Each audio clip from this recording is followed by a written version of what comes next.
They say that in our land, nothing happens without reason. The rain does not fall for nothing. The wind does not whisper for nothing. And a stranger does not appear on a dark road at night for nothing. This is the story of Ada, a woman so beautiful that men forgot their own names in her presence. A woman so kind that even the trees seemed to lean toward her when she walked. And a woman so haunted that her very name became something people said only in hushed tones. It began on a rainy evening in the village of Tama. The kind of rain that sends everyone running, the kind that makes the sky turn a deep, bruised purple and the air smells like wet earth and old secrets. Ada was returning from the market. Her basket was nearly empty. Business had been slow, but she was not the type to complain. She walked with her wrapper held tight against the wind, her feet finding their way through the muddy path she had walked 1,000 times. That is when she saw her. An old woman, sitting alone on the side of the road, frail like a dry leaf. Her clothes soaked through, her sandals were broken, her hand trembled as rain poured over her hunched shoulders. Most people had passed her that evening. Nobody stopped.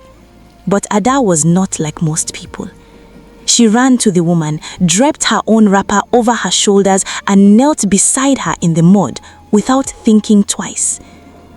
"Mama," she said softly, "where are you going? How long have you been sitting here?" The old woman looked up, and Ada felt something strange, a sudden stillness in the air, as though the rain itself held its breath. The old woman's eyes were not the eyes of someone helpless. They were ancient, deep, like two dark wells with no bottom. "Child," the old woman said, her voice low and steady despite the cold, "you did not have to stop." "Nobody should sit in the rain alone," Ada replied. "Let me help you." She helped the old woman to her feet, walked her to a nearby shelter, and sat with her until the rain began to ease. She gave the old woman the last piece of ukwa she had saved for her own supper.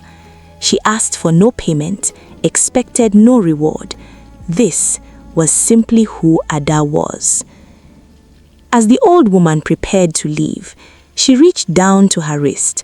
She removed a bracelet, a strange, worn piece of brass carved with markings that Ada did not recognize. Old symbols, older than anything she had seen in her grandmother's house. The old woman held it out. "Keep this with you," she said. Her voice changed, deeper now, more deliberate. Ada looked at the bracelet uncertainly. "Mama, I cannot take your..." "Keep it." The woman placed it firmly in her palm.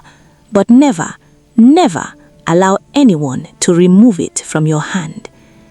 Before Ada could ask what she meant, the old woman turned and walked into the thinning rain. Ada watched until she disappeared around the bend. She looked down at the bracelet. It was warm in her hand, warmer than it should have been, warmer than her own skin. She slipped it onto her wrist, told herself it was just a kind old woman's thank you, and walked home. She was wrong. Within weeks, strange things began to happen. Not dramatic things, not lightning from the sky, not voices in the night, just shifts. The kind you notice slowly, like the turning of a season. A trader who stopped to greet Ada at the market, his business tripled that month. A farmer who helped her carry water, his harvest that year was the best in a decade. A young man who walked her home one evening, his uncle who had owed him money for 3 years, paid every last kobo within the week. People began to notice, but they said nothing yet. Good fortune, after all, can always be explained away. Then came Okeke. He was a cloth merchant from the next town, not particularly young, not particularly handsome, but a man of steady character and genuine heart. He courted Ada the right way. He visited her family. He brought wine. He was patient. And when they married, the whole village celebrated. Within 6 months of their marriage, Okeke's small cloth business had exploded into something no one could explain. He had buyers from 3 states. He built a new house. He bought a vehicle. He clothed his entire extended family. People said he had finally found his look. They said Ada was a good woman who had brought him peace of mind, and a peaceful man works harder. They said everything except the truth, because the truth was harder to speak. Then, at the height of his success, when Okeke had more money than he had ever dreamed, he vanished. No letter, no goodbye, no body was found in any river, no rumor of him in another town. Just gone. Ada was devastated. The village was confused, and after a period of mourning, life moved on, as it always does. Then came the second man, and the third. Each one loved Ada. Each one was transformed by proximity to her. Each one became wealthier, more powerful, more successful than the man before, and each one disappeared. Always at the peak of their fortune, always without explanation. By the time the third husband vanished, fear had replaced admiration in the village. Women pulled their sons away when Ada walked by. Mothers warned their daughters not to befriend her. Children whispered her name like a dare.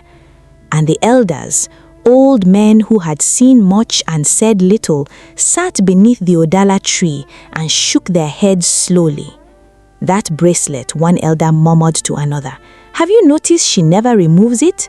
Not once. Not even to bathe? The other elder said nothing. But his eyes followed Ada as she passed, and the look on his face was not hatred. It was pity. But there was one person in Tama who refused to believe any of it. Chinedu. He had grown up 3 compounds away from Ada. He had known her since they were children chasing lizards in the dry season. He had watched her grow into the woman she became, before the bracelet, before the wealth, before the whispers. He had loved her quietly for years, the way you love something you know belongs to the world, carefully, from a distance, without demanding anything in return. When the rumors started, Chinedu was the only one who stood in the market and said clearly, "Leave that woman alone." When the third husband disappeared and the village nearly turned on Ada, it was Chinedu who stood at her gate and told the crowd to go home. But he was one voice, and fear is louder than one voice. One morning, Chinedu went to visit Ada.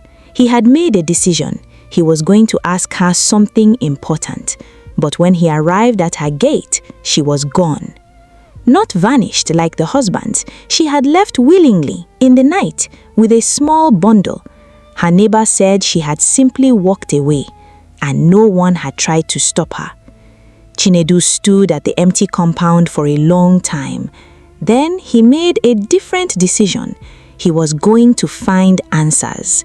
He packed what little he had, and he followed the only clue he had, the direction the old woman had come from on that rainy night, years ago, when everything began.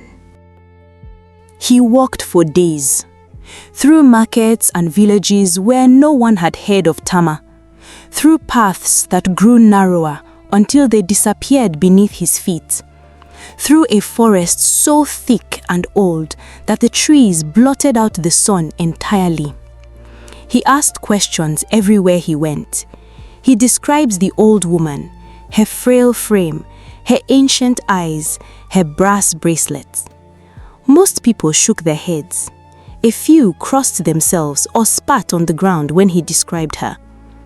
One old herbalist woman in a small settlement near the edge of the deep forest grabbed his arm when he described the bracelet. "You are looking for the keeper," she whispered. "The keeper of what?" Chinedu asked. The old herbalist looked at him for a long time. "The keeper of desires," she said finally. "She walks the roads of men in old skin, searching for hearts. When she finds one that is pure, she attaches a piece of herself to it, a test, to see what the people around that heart will do." Chinedu felt ice move through him. What happens to the ones who fail the test? The herbalist looked away. They get exactly what they wanted, and they serve for it. He left before dawn the next morning. He found the old woman's dwelling at the far end of the forest. Not a hut, not a palace, something in between, a structure that seemed to breathe, its walls draped in roots and old cloth, firelight flickering inside like a slow heartbeat. The old woman was sitting outside. She looked the same as she had on that rainy night. Not a single thing about her had changed. She looked at Chinedu when he emerged from the trees. She was not surprised. "You took longer than I expected," she said. "Tell me the truth," Chinedu said. He was not afraid. He had walked too far to be afraid. "Tell me what the bracelet does. Tell me where the men went. Tell me what you did to Ada." The old woman gestured for him to sit, and she told him everything. She was no ordinary woman. She was a spirit, one of the old ones, who had walked this earth since before kingdoms were built and names were given to rivers. Her purpose was this: to find women with pure hearts, women who gave without expecting return, women whose goodness was not performance but nature, and to give them a gift. But not a gift of wealth, a gift of revelation. The bracelet, she explained, did not create luck. It revealed what already lived inside the hearts of the men who came close to Ada. Every man who loved Ada received exactly what he secretly wanted most, drawn out from his deepest desires and given form. But the bracelet also watched. The moment a man's desire for what he had received outgrew his love for the woman who stood beside him, the spirit claimed him, not with death, with departure. They were taken to serve in a realm beyond the visible world, a kingdom built from the greed of countless men across countless ages. Not punishment exactly, but not freedom either. "And Ada?" Chinedu asked, his voice tight. "She did nothing wrong. Why should she carry this?" The old woman shook her head slowly. "She carries nothing but her own goodness. The men chose their fates. She never asked them to love wealth more than her. She never encouraged it. She wept for each one." "Then why won't the bracelet come off?" "Because the test is not finished." Silence. Chinedu stared at the fire for a long time. Then he looked up. "What do I have to do?" The old woman studied him. "The bracelet ends when someone chooses her. Not her blessing, not what comes with her, just her. Choose her when they could have chosen everything else." She reached into the folds of her cloth and produced something. A small brass ring, identical markings to the bracelet. "If you put this on, you will receive an offer, greater than any of the husbands received, more than any king could imagine. Wealth, power, legacy, a name that would echo for generations." She held it out. "But if you accept the offer, you will be taken like the others." Chinedu looked at the ring. He thought of Ada, the girl who chased lizards with him, the woman who had sat in the mud in the rain to help a stranger, the woman who had been blamed for the choices of men who were weaker than they believed themselves to be. He put the ring on. The forest went silent, and the offer came. It came like a dream behind his eyes, a vast vision, land stretching in every direction, markets bearing his name, children and grandchildren who would rule long after him, servants and allies, a name carved into history, all of it real, waiting. All he had to do was step forward. Chinedu stood inside that vision for a long time. Then he stepped back. No, he said. The vision shattered. The bracelet burned into his skin, leaving a mark shaped exactly like the bracelet, and then went cold. The old woman exhaled slowly. "Go back," she said. "She is waiting. She does not know it yet, but she is waiting." Years had passed by the time Chinedu returned to Tama. He had not counted them carefully. Time moved strangely in that part of the world. His hair had gone grey at the temples. His face had been carved by weather and knowledge. His eyes held something that made people look away, not because it was frightening, but because it was too honest. Word spread through the village instantly. The man who had left years ago, the one who had refused to believe the rumors about Ada, had returned. And Ada herself, who had quietly come back to the village some months before, stood at the edge of the crowd and watched him walk down the main road. The village chief was the first to speak. He stood beneath the old Udala tree, arms folded. "Chinedu, you were gone many years. Where were you?" "Seeking the truth," Chinedu said. "Then speak it," the chief said. "Tell us where the missing men are. Tell us what became of the husbands. Tell us the truth about this woman." He gestured toward Ada. The crowd shifted. Mothers held their children. Men crossed their arms. Old women narrowed their eyes. Chinedu looked at the crowd for a long moment. Then he spoke. "You think those men were killed," he said. Heads nodded around the crowd. "You think Ada brought them misfortune, that she is cursed, that something dark lives in her, choosing victims." More nods. Chinedu shook his head. "You are all wrong." The silence that followed was complete. Not a single child cried, not a single bird called from the trees above. "The men were not victims," he said. "They were volunteers. They just did not know it." He told them everything, the spirit, the bracelet, the test hidden inside a gift of desire. He told them about Okeke, who had received his greatest wish, prosperity, and had begun to love his stock inventory more than his wife, who had started spending nights at the warehouse, calculating profit, barely remembering her name. He told them about the second husband, who had received influence and had used it to build a wall around himself, making decisions that excluded Ada entirely, treating her as decoration in his new important life. He told them about the third, who had abandoned his aging mother and sold the family land to chase more. Each man received what he secretly wanted most, Chinedu said. And when that thing became more important than the person standing beside him, he was claimed. Not murdered, claimed. He serves now in a kingdom built from choices exactly like his. A murmur swept through the crowd, then another. Then someone near the back began to weep softly. An elder sunk to his seat. A woman who had thrown water at Ada's gate the previous year looked at the ground and could not raise her eyes. The chief cleared his throat. "If what you say is true," he said slowly, "why were you spared? You wore the ring, you saw the offer." Chinedu was quiet for a moment. Then he smiled, slowly, sadly. "I was not spared," he said. He rolled up his sleeve. The crowd gasped.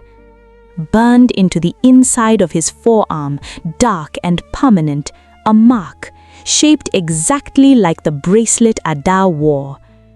"The spirit offered me everything," he said, "more than any of the husbands received. A legacy, power, a name that would outlast this village, this generation, and the ones that come after." "And what did you choose?" the chief asked quietly. Chinedu turned. He looked directly at Ada across the crowd. "I chose her," he said. "Nothing else." Ada stood very still. For years she had carried guilt that was never hers. For years she had watched men walk away from her and toward their own hunger, and believed, somewhere quiet and broken inside her, that perhaps she was the cause. That perhaps she was not enough. That perhaps something in her drove goodness away. She had never said this out loud. She had never spoken to anyone. But the weight of it had bent her slowly, the way water bends even the hardest stone. And now this man, this gray-haired, road-worn, steady-eyed man, stood before an entire village and said plainly what she had stopped believing was true: that she was worth choosing. Not the blessing, not the fortune, her. A tear slid down her cheek, then another, and the bracelet cracked.